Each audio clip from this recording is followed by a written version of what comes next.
Good morning. Good morning, guys. So actually, Bank Nifty ఈరోజు put side trade ని review చేద్దాం. నేనైతే put side తీసుకోలేదు. నేను యాక్చువల్లీ వేరే చోటకి ట్రావెలింగ్ లో ఉన్నాను. సో మీరు అనుకోవచ్చు ట్రేడ్ తీసుకోలేదు ఏదో రీజన్స్ చెప్తారని, బట్ అదేం కాదు. బట్ మోర్ ఓవర్ అదే నేను యాక్చువల్లీ లేట్గానే లేచానులే. నైట్ అంతా ట్రావెల్లో ఉండే లేట్గా లేచాను. ఏదో ఒక విధంగా అంత ఫాస్ట్గా ల్యాప్టాప్ ఇది చేసుకొని చూసుకొని నాకు అంత ఇది అనిపించలేదు. మోర్ ఓవర్ ప్రీమియమ్స్ ఎక్కువ ఉన్నాయి. నేను యాక్చువల్లీ ఈ రెండు యాడ్ చేసుకున్నా, 53,000 కాలు, 53,000 పుట్టు. జస్ట్ చూస్తా ఉన్నా 53,000 కాలు అంతేం అనిపించట్లే. జస్ట్ ఇక్కడెక్కడ చాలాసేపు ఉన్నది. నాకే డైరెక్షన్ అనిపించలే బేసిక్గా, అందుకే గ్రూప్ లో కూడా ఏం పెట్టలేదు. మోర్ ఓవర్ మన బుక్ మై ప్రాఫిట్ టెలిగ్రామ్ లో ఇందాక ఒకటి పెట్టాను, వేరే వేరే ఫ్రెండ్ అకౌంట్. జస్ట్ ఒక 1,600 రూపీస్తో ఒక 319 రూపీస్ ప్రాఫిట్ తీసుకొని స్కాల్పింగ్ తీసేసాను. సో ఈరోజు పోస్ట్లు ఏం పెట్టలేదు, మీకు చెప్పాను దీనిలో చూస్తున్నానని. ఇది వచ్చింది, బట్ ఫస్ట్ కాస్ట్ రిమూవ్ అయితే చేశాను. మళ్ళీ సేమ్ ట్రేడ్ ఒక 319 రూపాయలు ప్రాఫిట్తో ఎగ్జిట్ అయిపోయాను.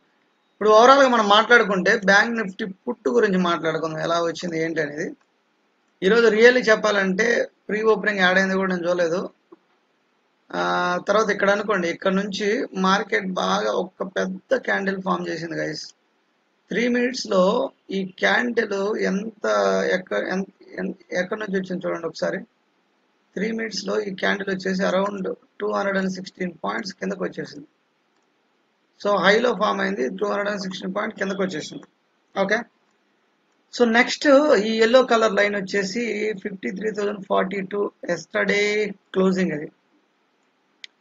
సో ఇది ఎస్టర్డే క్లోజింగ్. సో మార్కెట్ ఏం చేసిందంటే ఎస్టర్డే క్లోజింగ్ దగ్గర అరౌండ్ చూడండి 980 నుంచి 10 వరకు ఆల్మోస్ట్ 1 అవర్ ఈ క్లోజింగ్ పైనే ఉండిపోయింది. క్లోజింగ్ పైనే ఉంది. సో అందరూ ఏమనుకుంటారంటే ఓకే మార్కెట్ ఇంకా కిందకి రావడానికి లేదని. బట్ ఓవరాల్గా మనము చూడండి, ఇక్కడ 50 minutes టైం ఫ్రేమ్లో చూస్తే మార్కెట్ పైకి వెళ్ళడానికి ఏం లేదు. సో ఇది ఆబ్వియస్లీ ఒక రెసిస్టెన్స్ లెవెల్ ఇది. ఏది? So 53,181 resistance level. దాని పైకి వచ్చింది. దాని పైకి వచ్చినా కానీ ఇక్కడ మళ్ళీ రెసిస్టెన్స్ ఉంది చూడండి ఫ్రెండ్స్. లాస్ట్ టైము ఈ రేంజ్లో కూడా రెసిస్టెన్స్ ఫేస్ చేసింది మార్కెట్. సో మీకు ఇక్కడ నేను డ్రా చేస్తాను. ఈ రేంజ్లో మార్కెట్ రెసిస్టెన్స్ ఫేస్ చేసింది. So same as it is market ఇక్కడికి వచ్చింది, రెసిస్టెన్స్ ఫేస్ చేసింది. ఇవన్నీ మనం మైన్యూట్ థింగ్స్ కూడా మనం నోట్ చేయాలి. సో ఇక్కడికి వచ్చిన తర్వాత షూటింగ్ స్టార్ ఫామ్ అయింది. నేను ఇప్పుడు చూస్తున్నా షూటింగ్ స్టార్ ఫామ్ అయింది 951కి 3 minutes టైం ఫ్రేమ్లో. అప్పుడు ఇది చూసినప్పుడు ఇక్కడ హ్యామర్ ఫామ్ అయింది. నేను ఇది బెస్ట్ ఎంట్రీ పాయింట్ అనుకున్నాను. బట్ అప్పుడు ఇంకా డబుల్ కన్ఫర్మేషన్ చూడాలి. సో నేను చాలాసార్లు డబుల్ కన్ఫర్మేషన్లో స్టాప్ లాస్ హిట్ అయ్యి. సో నెక్స్ట్ వచ్చింది. నెక్స్ట్ ఇక్కడ చూస్తే దీన్ని రిమూవ్ చేస్తాను. ఇక్కడ చూస్తే ఇది డోజింగ్, సో ఇండిసిజన్. సో పైకి కిందకనే ఇంకా కొన్ని కన్ఫ్యూజన్. సో తర్వాత చూడండి ఇక్కడ మంచి ఫాల్. దీంట్లో ఇక్కడ 3 minutes టైం ఫ్రేమ్లో ఇది ఫామ్ అయింది. నెక్స్ట్ ఇది మన ఎంట్రీ పాయింట్ అయి ఉండాలి ఫ్రెండ్స్, ఇక్కడ 416. ఎందుకంటే ప్రైజింగ్ ఫర్దర్గా కిందకి రాలేకపోతుంది, ఇన్వర్టెడ్ హ్యామర్ లాంటిది ఇది. సో ఇక్కడ 416 మన ఎంట్రీ అయితే సో మనకు అరౌండ్ ఈజీగా మంచి పాయింట్స్ వస్తాయి. చూడండి ఇక్కడ చూడండి, ఇక్కడ మామూలుగా 3 minutes టైం ఫ్రేమ్లో చెప్పాను కదా, ఇది 3 minutes టైం ఫ్రేమ్లో ఇక్కడ హ్యామర్ ఫామ్ అయింది. సో నెక్స్ట్ డబుల్ కన్ఫర్మేషన్ కోసం వెయిట్ చేయాలి. బట్ నెక్స్ట్ డబుల్ కన్ఫర్మేషన్ ఇక్కడ 3 minutes టైం ఫ్రేమ్లో ఏమీ లేదు. సో ఇది చూస్తే మామూలుగా ఇక్కడ దీన్ని తిరుగుదాము. ఇది చూస్తే ఇక్కడ నుంచి ప్రైస్ వచ్చి కిందకు వచ్చి ఇక్కడ మనకు ఒక ఇన్వర్టెడ్ హ్యామర్ టైప్ ఫామ్ అయింది. సో దీనికి అర్థం ఏంటంటే ప్రైస్ కిందకి వెళ్ళలేకపోతుంది అనమాట. సో దీని ఎంట్రీ అప్పుడు 416 బేసిక్గా. సో 416 దాని ఎంట్రీ.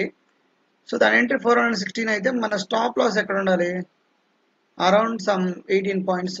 దీనిలో 18 or 20 పాయింట్స్ మన స్టాప్ లాస్ ఉండాలి. మన టార్గెట్ ఇక్కడ ఎందుకు ఉండాలి బేసిక్గా? సో దీని 3 minutes టైం ఫ్రేమ్ కదా, ఇంకా డబుల్ కన్ఫర్మేషన్ కోసం మనం 5 minutes టైం ఫ్రేమ్కి వెళ్తే, సో అందుకే ఫ్రెండ్స్ నేను ఎక్కువ 3 minutes 5 minutes టైం ఫ్రేమ్లో చూస్తుంటాను. సో ఇక్కడ చూడండి, ఇక్కడ హ్యామర్ ఫామ్ అయింది. సో నెక్స్ట్ ప్రైస్ కిందకి రాలేకపోతే ఇక్కడైనా మనం ఎంట్రీ అయిపోవచ్చు 403. 403 లైన్ మనం ఎంట్రీ అయిపోవచ్చు. ఎలా అంటే ఓవరాల్ బ్యాంక్ నిఫ్టీ చూసుకుంటే చూడండి 3 మినిట్స్ టైం ఫ్రేమ్లో మీకు యాక్చువల్లీ మార్కెట్ ఇక్కడ గ్యాప్ అప్ అయ్యి కిందకు వచ్చింది, అలా అలా పైకి వెళ్ళలేకపోతుంది. సో 3 మినిట్ టైం ఫ్రేమ్లో మనకి ఇక్కడ షూటింగ్ స్టార్ ఫామ్ అయింది 9:51కి. తర్వాత డబుల్ కన్ఫర్మేషన్ ఇక్కడ స్పిన్నింగ్ టాప్ ఫామ్ అయింది. సో నాకేం అంత అనిపించలేదు. సో తర్వాత మార్కెట్ పైకి వెళ్ళలేకపోతుంది. బట్ నేను చూశాను కానీ నేను ఐడెంటిఫై చేయలేకపోయాను టు బి ఆనెస్ట్. మీకు అదేమో అది కన్ఫర్మేషన్ అని నాకు అనిపించలేదు. 5 మినిట్స్ ఇది అనిపించింది కానీ బట్ రిస్క్ చేయాలి సార్ ఫ్రెండ్స్. ఒక్కసారి రిస్క్ చేస్తే చూడు ఈరోజు 254 పాయింట్లు వచ్చేటివి రిస్క్ చేసి ఉంటే. సో ఇక్కడికే టార్గెట్ ఎందుకు, అక్కడికే టార్గెట్ ఎందుకంటే దాని రీజను ఇక్కడ చూడండి. మార్కెట్ యాక్చువల్లీ నిన్న అప్ మూవ్ ఉంది కదా. సో ఇప్పుడు మనం ఏం చేస్తాం, ఫిబొనాచి డ్రా చేస్తాం. సో లో నుంచి హై వరకు ఎక్కడ వరకు రిట్రేస్ అవ్వచ్చు అన్నట్టు. ఇక్కడ ఇది లో, ఫిబొనాచి తీసుకొని లో నుంచి హై వరకు ఇక్కడ డ్రా చేస్తే, నేను ఇదన్నీ ఎల్లో కలర్లు పెట్టుకున్నాను బట్ మీకు కలర్స్ వస్తాయి డిఫాల్ట్ కలర్స్. సో లో నుంచి హై వరకు చూస్తే చూడండి ఫ్రెండ్స్ 0.382 ఇది ఇక్కడ 0.382 ఈ వైట్ కలర్, ఇది వచ్చేసి 53.24. సో ఇంకొకటి 0.5 ఇది వచ్చేసి మీకు ఇక్కడ ఉంది చూడండి, సేమ్ ఇది ఇక్కడ ఉంది. సో అది వచ్చేసి 52.920. సో ఇక్కడ దాకా ఎక్స్పెక్ట్ చేయొచ్చు మనం. సో అక్కడ దాకా ఎక్స్పెక్ట్ చేయొచ్చు. సో ఫిబొనాచి రిట్రేస్ ఇక్కడికి వచ్చింది, లేదంటే ఇంకో ప్లేస్లో రిట్రేస్ తీసుకుని వస్తుంది అనుకో. బట్ ఓవరాల్గా చూస్తే మార్కెట్ అక్కడ నుంచి స్టార్ట్ అయింది కదా. సో ఈ రేంజ్లో ఎందుకు సపోర్ట్ తీసుకున్నాం, 52.825 ఎందుకు సపోర్ట్ తీసుకున్నాం. ఒకప్పుడు ఇది రెసిస్టెన్స్ లెవెల్, ఇది ఒకప్పుడు రెసిస్టెన్స్ లెవెల్, ఇప్పుడు సపోర్ట్గా యాక్ట్ అయింది అంతే. సో ఈ విధంగా మనము ఐడెంటిఫై చేయాలి. సో ఇక్కడ చూడండి, ఇక్కడ ఫాల్ అయిన దగ్గర నుంచి సపోర్ట్ దగ్గరికి ఎన్ని పాయింట్స్ ఉన్నాయి, అరౌండ్ 400 పాయింట్స్ ఉన్నాయి. సో ఈజీగా 400 పాయింట్స్ మనం పట్టుకోలేకపోయినా మన ఫిబొనాచి రిట్రేస్మెంట్లో ఒక లెవెల్ దగ్గరకు వచ్చినప్పుడు ఇక్కడ చూడండి, ఒక లెవెల్ ఈ లెవెల్కి వచ్చి ఫస్ట్ రిట్రేస్మెంట్కి వచ్చి పైకి వచ్చింది. అందరూ ఏమనుకోండి ఇక్కడ రిట్రేస్ అవుద్ది అనుకోండి, అవలా నెక్స్ట్ వచ్చి మళ్ళీ పైకి రావడానికి ట్రై చేసి సో నెక్స్ట్ ఇక్కడ సపోర్ట్ తీసుకున్నాం. సో ఈ విధంగా మన ట్రేడ్ అనేది ఈజీగా ఐడెంటిఫై చేయాలి ఫ్రెండ్స్ విత్ ఫిబొనాచి రిట్రేస్మెంట్. తర్వాత ఈ ఎంట్రీ 3 మినిట్స్ 5 మినిట్స్ టైం ఫ్రేమ్లో మనం ఎంట్రీస్ అనేది ప్లాన్ చేసుకోవాలా. బట్ ఓవరాల్గా అయితే ఈరోజు మనం మిస్ అయ్యాము. ఈ వీడియో ఎందుకు చేస్తున్నానంటే మీకు యూస్ఫుల్ ఉంటుందని చేస్తున్నాను. బేసిక్గా 254 పాయింట్స్ మనం మిస్ అయ్యాం. అందులో మోర్ ఓవర్ ఈరోజు మొత్తం మార్కెట్ కన్సల్టేషన్ స్టేజ్లో ఉంటుందని ఒక అజంప్షన్లో ఉన్నాం మనం బేసిక్గా. సో 5 మినిట్స్ టైం ఫ్రేమ్లో ఇక్కడ హ్యామర్ ఇచ్చింది మన రైట్ ఎంట్రీ. సో అదే మనం 3 మినిట్స్ టైం ఫ్రేమ్లో ఇక్కడ చూస్తే మనకు ఒక షూటింగ్ స్టార్ ఇచ్చింది. దాన్ని కూడా 5 మినిట్స్ టైం ఫ్రేమ్లో చూద్దాం. ఓవరాల్ బ్యాంక్ నిఫ్టీని కూడా 5 మినిట్స్ టైం ఫ్రేమ్లో చూద్దాం ఏమొచ్చిందో. ఓవరాల్గా 5 మినిట్స్ టైం ఫ్రేమ్లో మనకు అంతేం ఫామ్ అవ్వలేదు, పక్కా ఎగ్జాక్ట్లీ ఎంట్రీకి అయితే లేదు. 3 మినిట్స్ టైం ఫ్రేమ్లో ఎంట్రీకి ఉంది. బట్ ఆ టైంలో మనం 5 మినిట్స్ టైం ఫ్రేమ్లో డబుల్ కన్ఫర్మేషన్ అనేది మనకు 5 మినిట్స్ టైం ఫ్రేమ్లో ఇచ్చింది. సో ఇది ఫ్రెండ్స్ ఓవరాల్గా. అయితే మన వీడియో అయితే నచ్చితే లైక్ చేయండి. ఇలాంటి వీడియోస్ మన నుంచి రావాలంటే మన ఛానల్ వెంబడే సబ్స్క్రైబ్ చేసుకోండి. Thank you so much.